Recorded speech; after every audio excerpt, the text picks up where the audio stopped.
Evangelho da Verdade. O Evangelho da Verdade é alegria para aqueles que receberam do Pai da Verdade e a graça de conhecê-lo através da força do Logos, que veio do Pleroma e que está no pensamento e na mente do Pai. Ele é o chamado Salvador, pois é o nome da obra que ele deve realizar pela redenção daqueles que não conheceram o Pai. O nome do Evangelho é a manifestação da esperança, porque é a descoberta daqueles que o buscam, pois o todo buscou aquele de quem emanou. Vejam, o todo estava dentro dele, esse uno ilimitado, inconcebível, que é superior a qualquer pensamento. Esta ignorância a respeito do Pai trouxe terror e medo. E o terror se tornou denso como neblina, de modo que ninguém podia enxergar. Por causa disso, o erro se fortaleceu. Mas o erro trabalhou em sua substância aílica em vão, porque não conhecia a verdade. Estava numa forma moldada enquanto preparava, em poder e em beleza, uma imitação da verdade. Isto, porém, não humilhou o ilimitável e inconcebível. Pois este terror e esta ignorância e esta figura falsa eram nada, enquanto que esta verdade estabelecida é imutável, imperturbável e perfeitamente bela. Por esta razão, não levem muito a sério o erro. Pois, como não possuía raiz, estava imerso na neblina com respeito ao Pai, ocupado na preparação de obras, esquecimentos e medos, a fim de, por meio deles, enganar-os do meio e os aprisionar. O esquecimento do erro não foi revelado. Não se tornou luz ao lado do Pai. O esquecimento não existia com o Pai, embora tenha se originado por causa dele. O que existe nele é o conhecimento, que foi revelado para que o esquecimento pudesse ser destruído e para que o Pai pudesse ser conhecido. Como o esquecimento existia porque o Pai não era conhecido, quando o Pai chegar a ser conhecido, a partir deste momento o esquecimento deixará de existir. Este é o Evangelho daquele que é buscado, que ele revelou aos perfeitos, graças à demência do Pai, como um mistério oculto, Jesus Cristo. Por seu intermédio, ele iluminou aqueles que estavam na escuridão por causa do esquecimento. Ele os iluminou e indicou-lhes um caminho. E esse caminho é a verdade que ele lhes ensinou. Por esta razão, o erro se enfureceu com ele, e por isso o perseguiu. Ele foi perturbado por ele, e por isso lhe tirou a força. Ele foi pregado numa cruz. Ele se tornou fruto do conhecimento do Pai. Ele, porém, não os destruiu por terem comido o fruto. Em vez disso, fez com que aqueles que o comeram se alegrassem com a descoberta.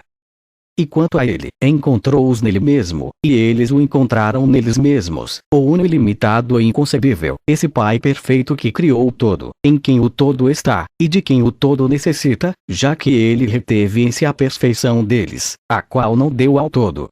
O Pai não tinha inveja. Em verdade, que inveja pode existir entre ele e seus membros? Pois, mesmo se o Éon tivesse recebido sua perfeição, eles não seriam capazes de se aproximar da perfeição do Pai, porque ele reteve sua perfeição em si mesmo, dando a eles como uma forma de voltar para ele como um conhecimento único em perfeição. Foi ele quem ordenou o todo e em quem o todo existia e de quem o todo necessitava. Como alguns não o conhecem, ele deseja que eles o conheçam e que o amem. Pois do que é que o todo precisaria, senão do conhecimento do Pai? Ele se tornou um guia, tranquilo e paciente.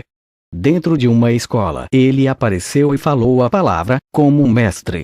Aqueles que se consideravam sábios, quiseram testá-lo. Mas ele os dispensou como pessoas de cabeça vazia.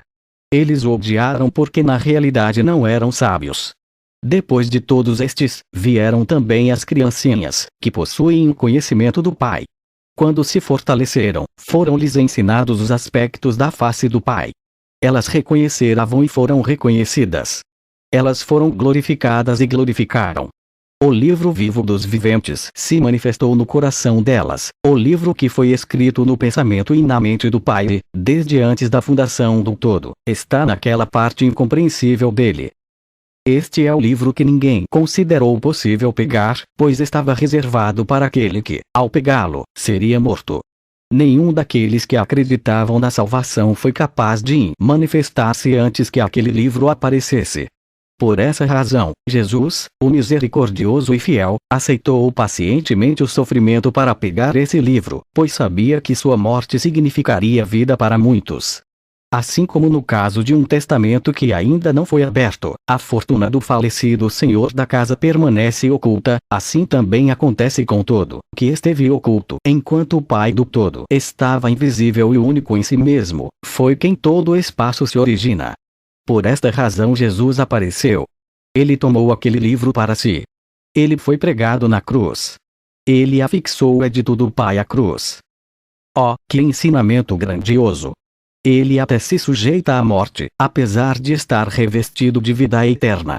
Tendo se despojado desses farrapos perecíveis, ele vestiu a incorruptibilidade, que ninguém seria capaz de lhe tirar. Tendo penetrado no território vazio dos medos, ele passou diante daqueles que estavam-nos por causa do esquecimento, sendo tanto conhecimento como perfeição, proclamando as coisas que estão no coração do Pai, ele se tornou a sabedoria daqueles que foram instruídos. Mas aqueles que ainda devem ser ensinados, os vivos que estão inscritos no livro dos viventes, aprendem sobre si mesmos, recebendo ensinamentos do Pai, para voltar para ele novamente. Já que a perfeição do todo está no Pai, é necessário que o todo suba até ele. Portanto, se alguém possui o conhecimento, recebe o que lhe pertence, atraindo para si. Pois aquele que é ignorante, é deficiente, e é uma grande deficiência, pois lhe falta aquilo que o tornaria perfeito. Como a perfeição do todo está no Pai, é necessário que o todo suba até ele para que cada um receba as coisas que lhe pertencem. Ele as registrou antecipadamente, tendo-as preparado para serem dadas àqueles que vieram dele. Aqueles cujo nome ele conhecia primeiro foram, por fim, chamados. Portanto, aquele que possui conhecimento é aquele cujo nome o Pai pronunciou. Pois aquele cujo nome não foi pronunciado é ignorante. Em verdade, como é que alguém ouvirá se seu nome não foi pronunciado? Pois aquele que permanece ignorante até o fim é uma criatura do esquecimento e perecerá assim. Se não fosse assim, porque esses miseráveis não têm nome, porque não foram chamados. Portanto, se alguém possui conhecimento, é um ser que vem do alto. Se ele foi chamado, ele ouve, responde, e se volta para aquele que o chamou e sobe até ele sabe de que maneira é chamado. Possuindo o conhecimento, faz a vontade daquele que o chamou. Ele deseja agradá-lo e encontra a paz. Ele recebe um determinado nome. Aquele que, portanto, tiver conhecimento, sabe de onde veio e para onde vai. Ele sabe isso como uma pessoa que, tendo ficado embriagada, rejeitou sua embriaguez e, ao voltar a si, restaurou aquilo que lhe pertencia. Ele desviou muitos do erro. Ele foi na frente deles para os lugares aos quais pertenciam, de onde eles haviam saído quando erraram por causa da profundidade daquele que cerca todos os lugares, enquanto não há nada que o cerque. Foi uma grande maravilha que eles estivessem no Pai sem o conhecerem e que fossem capazes de partir por sua própria vontade, já que não eram capazes de conter e conhecer aquele em quem estavam, pois em verdade a vontade dele não saiu dele.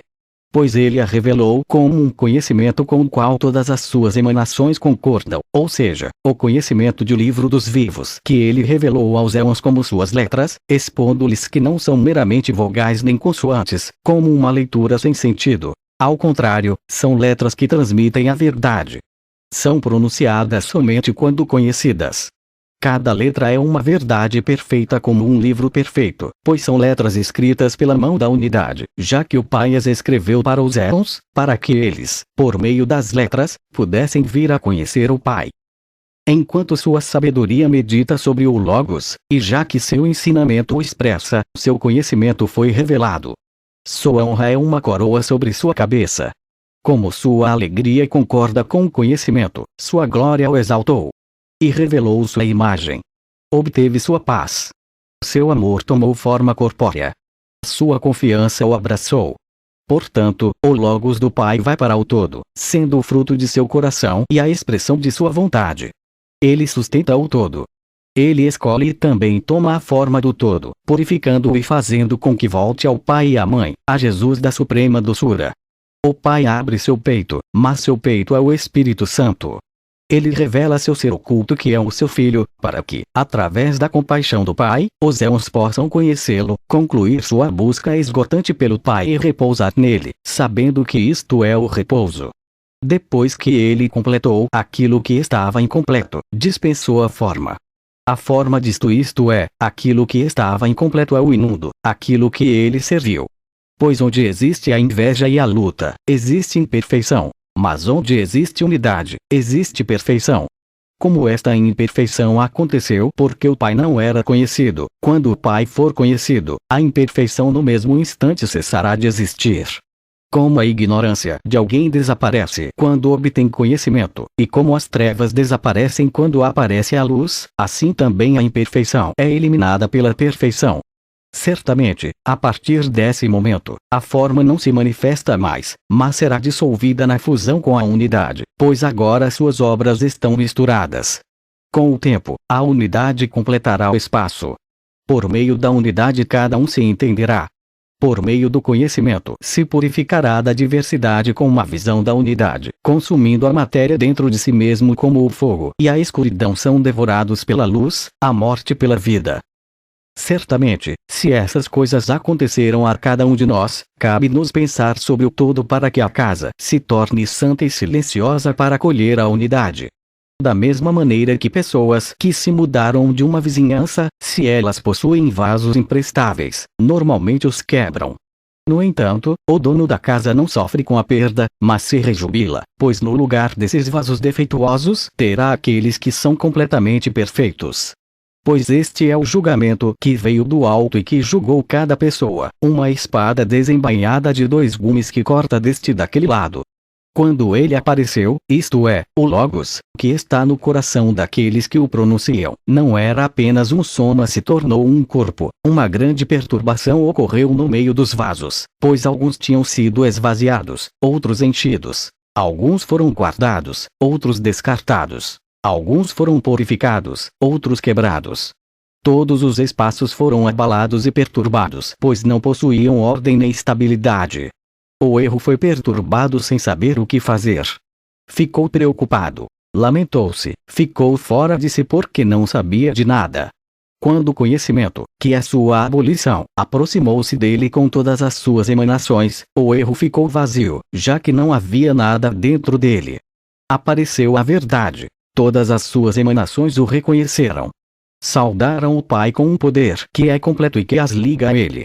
Pois cada um ama a verdade porque a verdade é a boca do Pai. Sua língua é o Espírito Santo, que o liga à verdade, afixando a boca do Pai pela sua língua, na ocasião em que ele receberá o Espírito Santo. Esta é a manifestação do Pai e sua revelação a seus irmãos. Ele revelou o seu ser oculto e o explicou. Pois quem é que existe senão o próprio Pai? Todos os espaços são suas emanações. Eles sabiam que se originam dele como filhos de um homem perfeito. Eles sabiam que ainda não haviam recebido afora nenhum nome, cada um destes gerados pelo Pai. Se eles, nesta ocasião, recebem forma através de seu conhecimento, embora estejam realmente nele, não o conhecem. Mas o Pai é perfeito. Ele conhece cada espaço que há nele. Se for de seu agrado, ele revela quem ele quiser, dando-lhe uma forma e um nome. E ele lhe dá um nome e o traz para a existência. Aqueles que ainda não existem ignoram aquele que os criou. Eu não digo, portanto, que aqueles que ainda não existem são nada. Mas estão nele que irá querer que existam quando for de seu agrado, como o acontecimento que ainda está por vir. Por um lado, ele sabe, antes que qualquer coisa seja revelada, o que ele produzirá. Por outro lado, o fruto que ainda não foi revelado não sabe de nada e em nada. Assim, cada espaço que, por sua parte, está no Pai provém do existente, que, por sua parte, o estabeleceu do não existente. Aquele que não existe, jamais existirá. O que é, então, que ele quer que ele pense? Eu sou como as sombras e os fantasmas da noite. Quando chega a manhã, este sabe que o medo que ele sentiu era nada. Assim eles eram ignorantes a respeito do Pai. Ele é aquele que eles não viam.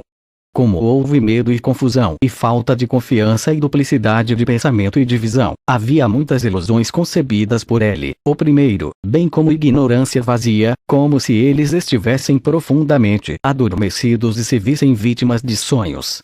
Ou existe um lugar para onde eles fogem, ou lhes falta força quando vêm, tendo perseguido coisas não identificadas. Ou eles desferem golpes, ou eles mesmos recebem arranhões. Ou eles caem de lugares altos, ou saem voando pelo ar, embora não tenham asas. Outras vezes, é como se determinadas pessoas estivessem tentando matá-los, mesmo que não haja ninguém os perseguindo. Ou, eles mesmos matam aqueles que estão a seu lado, pois estão manchados com o sangue deles. Até o momento em que aqueles que estão passando por todas estas coisas, quero dizer aqueles que vivenciaram todas estas confusões, despertam, eles nada veem porque os sonhos são nada. E assim que aqueles que se desfazem da ignorância como ovelhas, não consideram que seja alguma coisa, nem consideram suas propriedades serem algo real, mas renunciam a elas como um sonho noturno e consideram o conhecimento do Pai como a aurora. E assim que cada um tem agido, como se estivesse adormecido, durante o tempo em que foi ignorante, e então chega a entender, como se estivesse despertando. E bem-aventurado é o homem que recupera seus sentidos e desperta. Em verdade, abençoado é aquele que abriu os olhos dos cegos. E o Espírito se apressou até ele e o despertou. Deu a mão àquele que estava deitado inerte no solo, colocou-o firme nos seus pés, pois ele ainda não havia se erguido. Ele lhes deu meios de ter o conhecimento do Pai e a revelação de seu Filho. Pois quando eles o viram e ouviram, ele lhes permitiu provar e cheirar e tocar o Filho amado. Ele apareceu, informando-os sobre o Pai, o Uno ilimitável. Ele inspirou-os com aquilo que está na mente, enquanto fazia sua vontade. Muitos receberam a luz e se voltaram para ele. Mas os homens materiais são estranhos a ele e não discerniram sua imagem nem o reconheceram. Pois ele veio na aparência da carne e nada impediu seu caminho porque era incorruptível e incoercível. Além do mais, enquanto anunciava coisas novas, falando sobre aquilo que está no coração do Pai, ele proclamou a palavra infalível. A luz falou através de sua boca, e sua voz emitia luz. Ele lhes deu pensamento e entendimento, e misericórdia e salvação e o espírito da força, derivado da infinitude do Pai, e doçura. Ele fez cessar os castigos e os suplícios, pois eram estes que faziam com que muitos necessitados de misericórdia se desgarrassem dele no erro e em correntes, e ele os destruiu poderosamente e zombou deles com conhecimento. Ele se tornou o caminho para aqueles que se desgarraram e conhecimento para aqueles que eram ignorantes, descoberta para aqueles que buscavam, e apoio para aqueles que vacilavam, pureza para aqueles que foram maculados. Ele é o pastor que deixou as 99 ovelhas que não se haviam desgarrado e foi em busca daquela que estava perdida. Ele se alegrou quando a encontrou. Pois 99 é um número contido na mão esquerda. O momento em que encontra aquela perdida, porém, o número inteiro é transferido para a mão direita.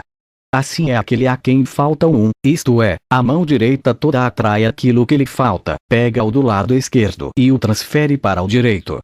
Desta maneira, portanto, o número se torna 100. Este número significa o Pai. Ele trabalhou até no sábado por causa da ovelha que encontrou caída no abismo.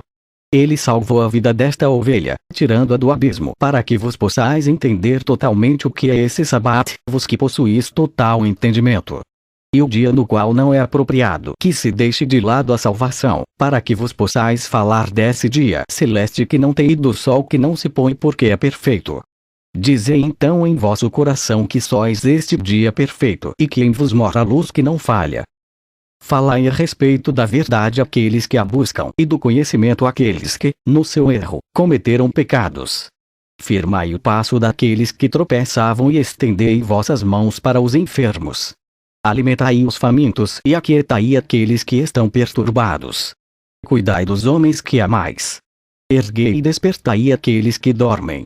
Pois vos sois o entendimento que encoraja. Quando os fortes seguem este caminho, eles se tornam mais fortes ainda. Voltai vossa atenção para vós mesmos. Não vos preocupeis com outras coisas, ou seja, com aquilo que lançastes fora de vos mesmos, aquilo que dispensastes. Não volteis a comer destas coisas. Não sejais comidos por traças. Não sejais comidos por vermes, pois vos já vos livrastes deles. Não sejais local para o demônio, pois já o destruístes. Não fortaleceis vossos últimos obstáculos, porque isso é repreensível. Pois o homem sem lei é nada. Ele se prejudica mais do que a lei. Pois realiza suas obras porque é uma pessoa sem lei. Mas este, porque é uma pessoa justa, realiza suas obras entre os outros. Portanto, fazei a vontade do Pai, porque procedes dele. Pois o Pai é doce e sua vontade é boa. Ele conhece as coisas que são vossas, portanto, podeis descansar nelas. Pois é pelos frutos que são conhecidas as coisas que são vossas, que são os filhos do Pai, e se conhece seu aroma, que vos originais da graça de seu semblante. Por esta razão, o Pai amou seu aroma, e este se manifesta em todos os lugares. E quando se mistura com a matéria, ele dá seu aroma para a luz. E em seu repouso ele faz com que este se eleve em cada forma e em cada som. Pois não há narinas que cheirem o aroma, mas é o espírito que possui o sentido de olfato e este o atrai para si por si mesmo e mergulha no aroma do Pai. Ele é, realmente, o lugar próprio para o aroma, e leva-o para o lugar de onde veio, no primeiro aroma que é frio. E há algo em forma psíquica, semelhante à água fria que é ponto. Pois está no solo que não é duro, sobre o qual aqueles que o veem pensavam e terra. Depois, se torna mole novamente. Quando se faz uma inspiração, normalmente esta é quente. Os aromas frios, portanto, provém da divisão. Por esta razão, Deus veio e destruiu a divisão e trouxe o pleroma quente do amor, para que o frio não volte, mas prevaleça a unidade do pensamento perfeito. Esta é a palavra do Evangelho acerca do encontro do pleroma para aqueles que esperam pela salvação que vem do alto. Quando a esperança deles, pela qual aguardam, está acesa, aqueles cuja imagem é a luz na qual não há sombra, então o pleroma está prestes a vir. A deficiência da matéria, porém, não é por causa da ilimitação do Pai. E no entanto ninguém é capaz de dizer que o Uno incorruptível virá desta maneira. Mas a profundeza do Pai está aumentando, e o pensamento do erro não está com ele. E uma questão de cair, e uma questão de ser prontamente erguido ao encontrar aquele que veio e aquele que quer voltar. Pois esta volta é chamada arrependimento. Por esta razão, respirou a incorrupção. Ela seguiu aquele que pecou, para que ele encontre a paz. Pois o perdão é aquilo que permanece para a luz na deficiência, a palavra do pleroma. Pois o médico se apressa para o lugar no qual existe a doença, porque este é o seu desejo. O doente está numa condição deficiente, mas ele não se esconde porque o médico possui aquilo que lhe falta. Desta maneira, a deficiência é preenchida pelo pleroma, que não possui deficiência, que se deu a si mesmo para preencher aquele que é deficiente, para que a graça possa levá-lo, então, da região que é deficiente e não possui graça. Por causa disto uma diminuição ocorreu no lugar em que não há graça, a região onde aquele que é pequeno, que é deficiente, fica preso. Ele se revelou como um pleroma, isto é, a descoberta da luz da verdade que luziu para ele, porque ele é imutável. Por esta razão, aqueles que foram perturbados falaram sobre Cristo no seu meio para que pudessem receber uma resposta e para que ele pudesse ungí-los com unguento. O unguento é a piedade do Pai, que terá misericórdia deles. Mas aqueles que ele ungiu são os perfeitos. Pois os frascos cheios são aqueles que costumam ser usados para ungir. Mas quando se conclui uma unção, normalmente o frasco fica vazio, e a causa de sua deficiência é o consumo do unguento. Pois então uma inspiração se produz apenas por meio da força que se tem. Mas aquele que não tem deficiência, não confia em ninguém além dele nem despeja nada. Aquele que é deficiente volta a ser preenchido pelo Pai perfeito. Ele é bom. Ele conhece suas plantações porque foi ele quem as plantou em seu paraíso. E seu paraíso é seu lugar de repouso. Esta é a perfeição do pensamento do Pai e estas são as palavras de sua reflexão. Cada uma de suas palavras é obra de sua única vontade para a revelação de seu Logos. Como estavam na profundeza de sua mente, o Logos, que foi o primeiro a surgir, fez com que elas aparecessem, junto com o intelecto que fala a palavra única por meio de uma grande graça. Foi chamado pensamento, pois as palavras estavam nele antes de se manifestarem.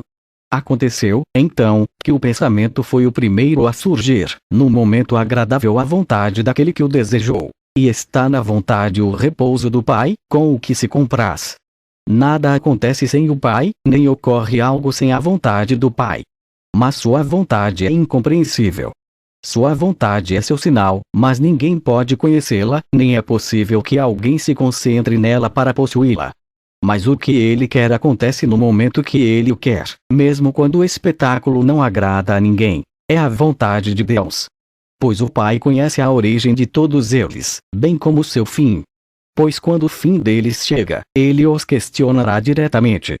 O fim, ora, é o reconhecimento daquele que está oculto, isto é, o Pai, de quem surgiu o início e para quem retornam todos os que vieram dele. Pois eles foram manifestados para a glória e a alegria de seu nome. E o nome do Pai é o Filho.